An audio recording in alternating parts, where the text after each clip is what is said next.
नहीं सुनना, मुझे प्रभु मिलेंगे और निश्चित मिलेंगे। ये उनके वचन हैं, ये था माम प्रपद्य, एकमात्र आश्रय बल आज तक जिसको कभी भी कहीं भी भगवत प्राप्ति हुई।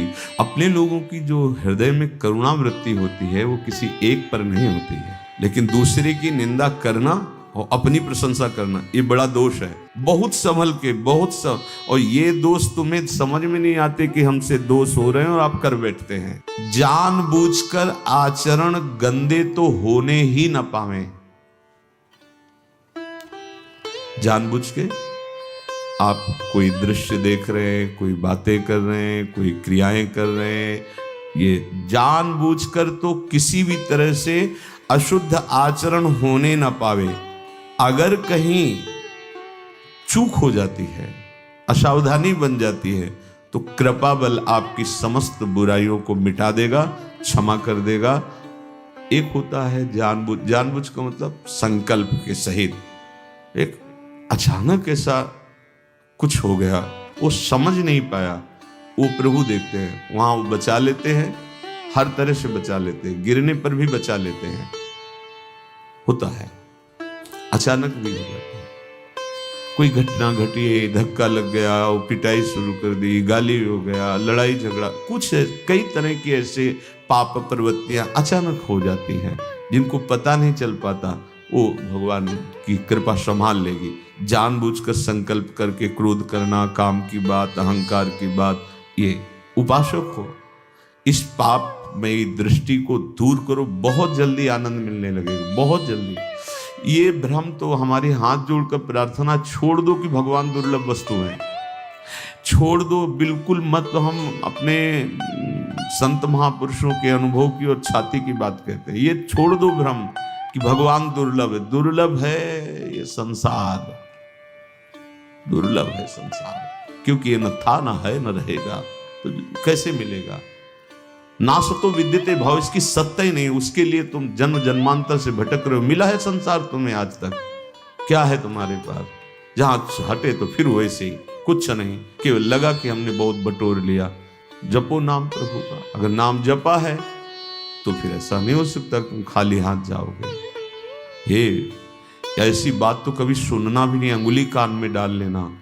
हम भूल गए इसीलिए ये बात है, नहीं तो हमारे वो खिलौना है, हम उनके खिलौना नहीं खेल रहे सखा उनके कांधे पे चढ़ के।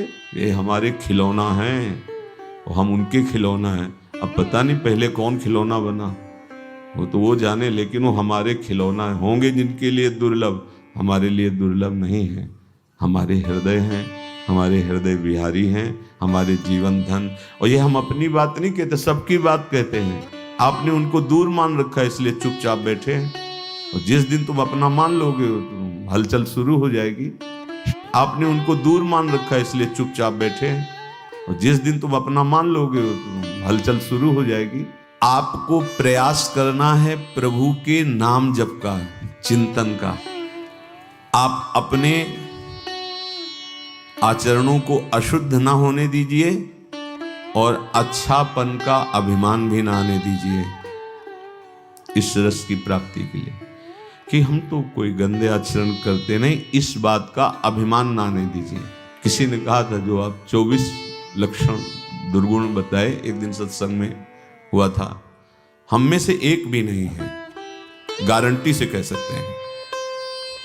तो हंसी आई थी, भैया ये गारंटी, ये सब अहम बोल रहा है, अहंकार, और ये सब गुणों का अभिनेता है, यही सब अभिनय करता है, यही काम बन जाता है, यही क्रोध बन जाता है, यही लोभ बन जाता है, अहंकार। अहंकार विमूढ़ आत्मा करता हमिति मन्यते। और जो निर्दोष हैं वो कह रहे हैं क्वा हम तुच्छा परम मधमा प्राण होगा। बहुत विचित्र खेल, बहुत सावधान। अशुद्ध आचरण अर्थात पापाचरण करना नहीं, अच्छे आचरणों का अभिमान नहीं करना, क्योंकि गुरु प्रदत्त होते हैं। आराध्य देव की कृपा से दैवी संपदा का अवतरण हृदय में होता है।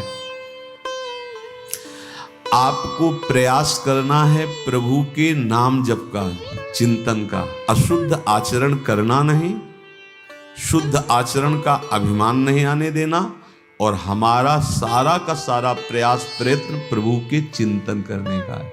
प्रभु के स्मरण करने का है। अनन्य चेता बनने में देर नहीं लगेगी। ओ अनन्य चेता सततम यो माम स्मृति नित्यसा तस्याहम सुलभा पार्थ नित्य युक्त योगिना।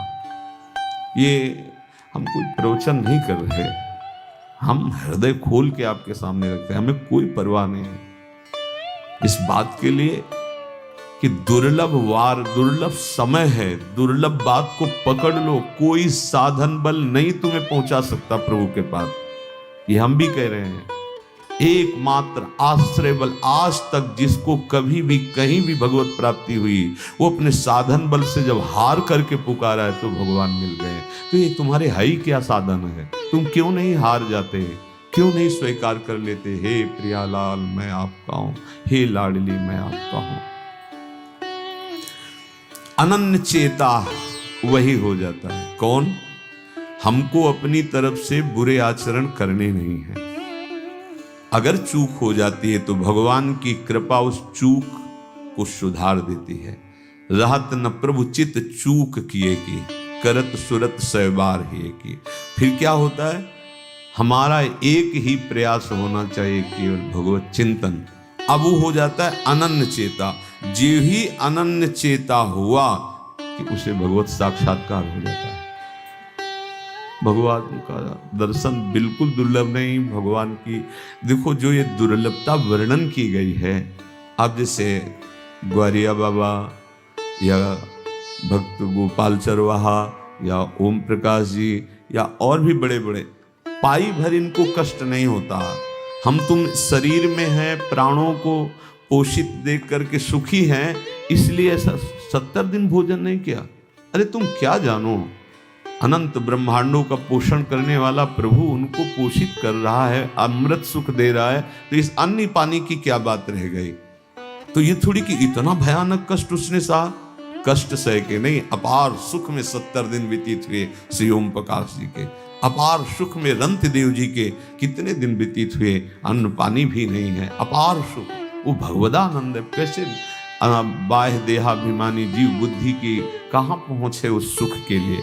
ये चिंता मत करो, ये कोई दुख नहीं है। जिस साधक को अपने शरीर सुख आराम देने की वृत्ति बन गई है, बहुत ध्यान से सुनिएगा, हमारी कुछ ऐसी कमियां हैं जो हमें आगे नहीं बढ़ने देती। जिस साधक को शरीर सुख और आराम देने, ये शरीर तुम्हारा नहीं है, तुम शरीर नहीं हो, इसे ज्यादा दुलार मत करो। अब हमारी बात समझ में आ जाए तो समझ लो, जैसे पता है कि अब ये नौकर भाग जाएगा, नहीं तो या और काम करा लो, जितना करा लो। कंजूस आदमी हो तो क्या सोचेगा, और काम करा लो जितना। ऐसे ही ये भागेगा, ये मरेगा, ये नष्ट होगा, और भजन करा लो, जितना भजन करवा लो इससे, जितनी जगत की सेवा करवा लो, जितना दूसरों का मंगल करवा लो। इसको ये नहीं कि खूब सजा धजा के खूब सोआओ, खाओ, पियो, भोग। अरे धोखा, धोखा, भारी धोखा।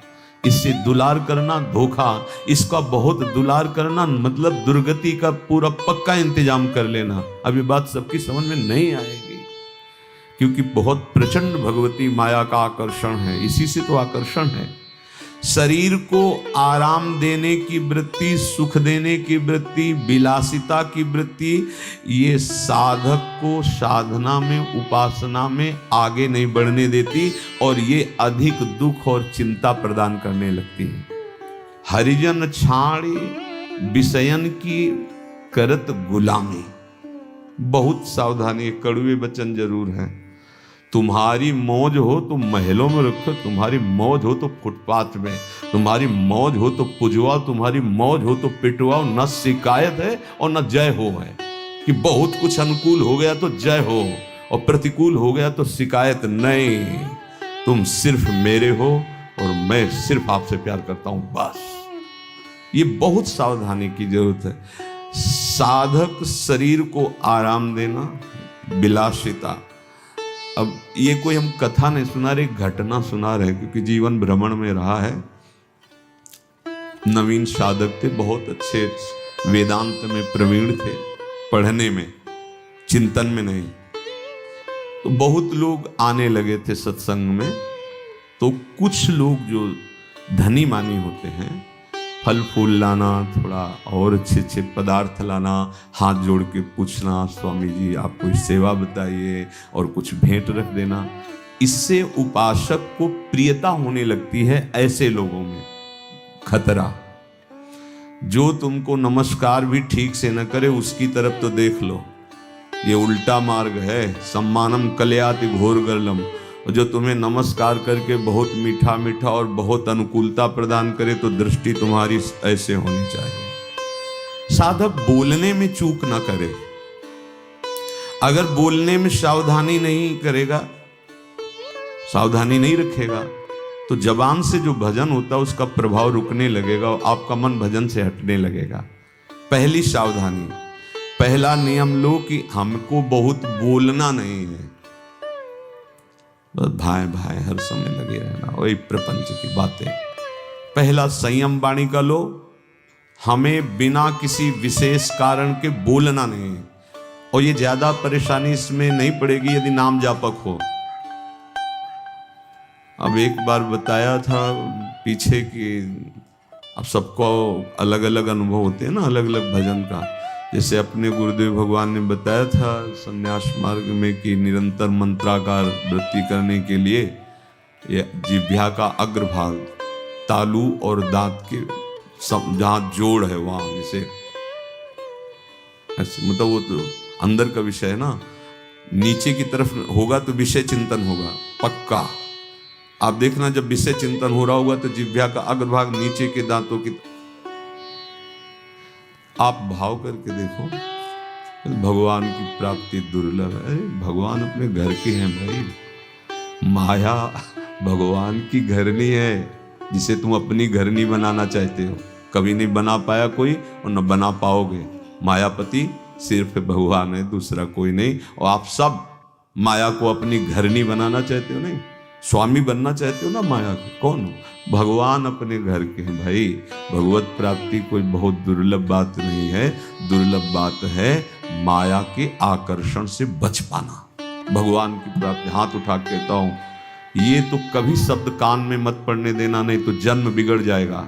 जहां कोई कहे कि ऐसे कोई भगवत प्राप्ति होती तो कान में उंगली डाल लेना, नहीं सुनना। मुझे प्रभु मिलेंगे और निश्चित मिलेंगे, ये उनके वचन हैं। ये यथा माम प्रपद्य।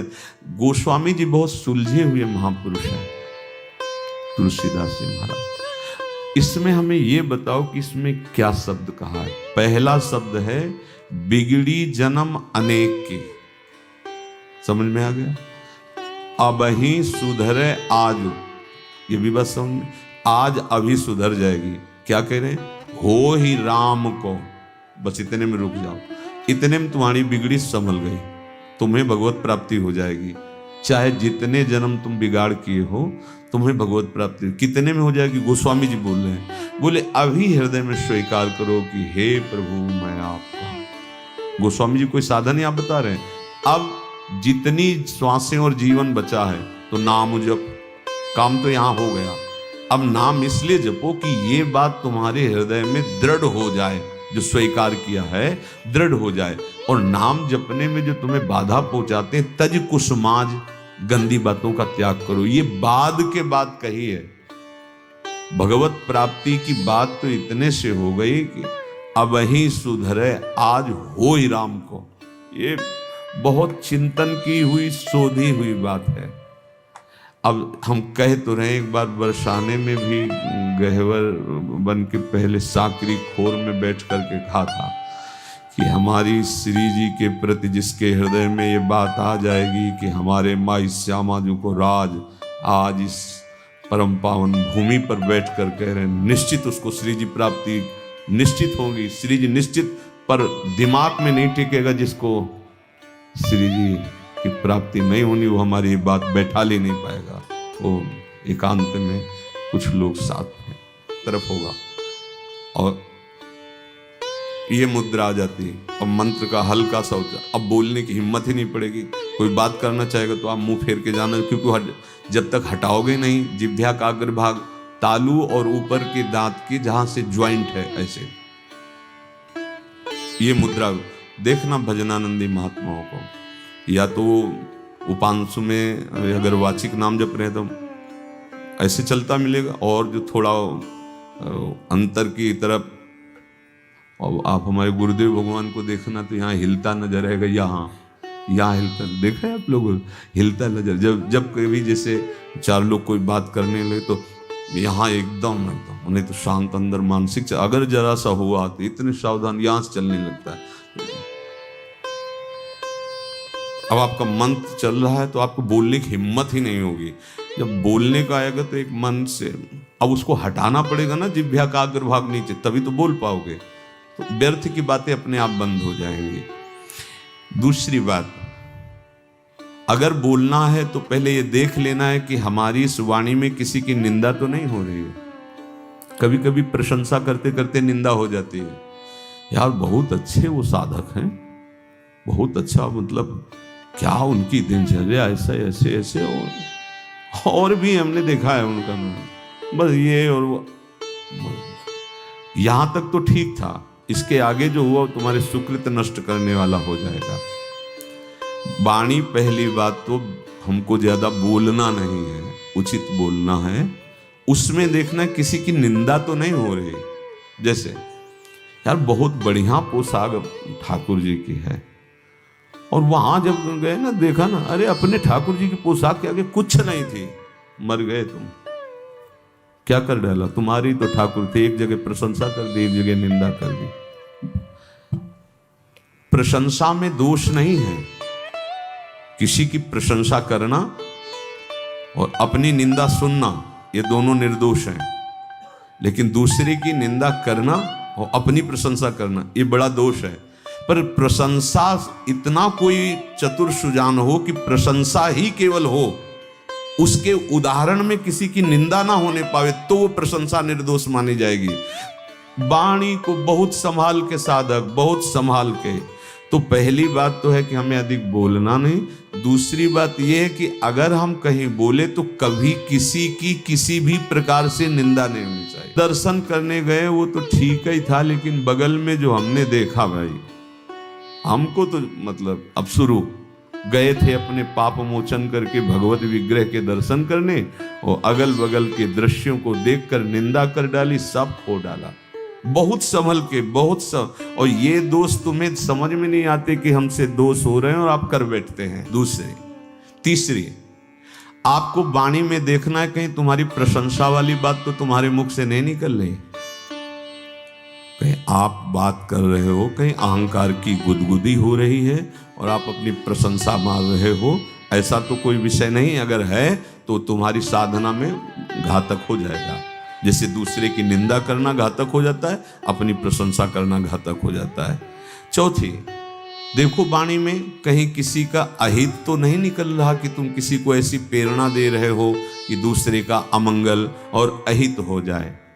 देखो वाणी में कहीं तुम झूठ कपट का शब्द तो उच्चारण नहीं कर रहे हो। ये 5 बातें अपने जीवन में देख ले। हमें व्यर्थ चर्चा नहीं करनी, वाणी बोलनी है। प्रशंसा भले किसी की कर दो, निंदा होने ना पावे। अपनी प्रशंसा अपने मुख से कभी ना करें। दूसरे का किसी भी तरह से अहित करने वाली, षड्यंत्र वाली वाणी ना बोले। कभी झूठ का आश्रय न ले, व्यर्थ चर्चा ना करें। ये अगर वाणी शुद्ध, तो बहुत जल्दी जैसे पहले भावों का वर्णन हुआ, भगवत कृपा से उन भावों का हमारे हृदय में उन्मेष हो जाता है, वो प्रकट होने लगते हैं। शेष चर्चा आगे। श्री राधा वल्लभ। शांताकारम में हलचल शुरू हो जाएगी, और आपको हृदय में दिखाई देगा हलचल होने लगी, हलचल होने लगी। जैसे गर्भवती माँ को पता चल जाता है, हाँ इधर हलचल हुई, इधर हलचल हुई, ऐसे ही भजनानंदी उपासक को पता चलने लगता है कि हृदय गर्भगृह में प्रभु अब हलचल शुरू कर दिए हैं। आनंद की हलचल, आनंद की उमगन शुरू हो गई है।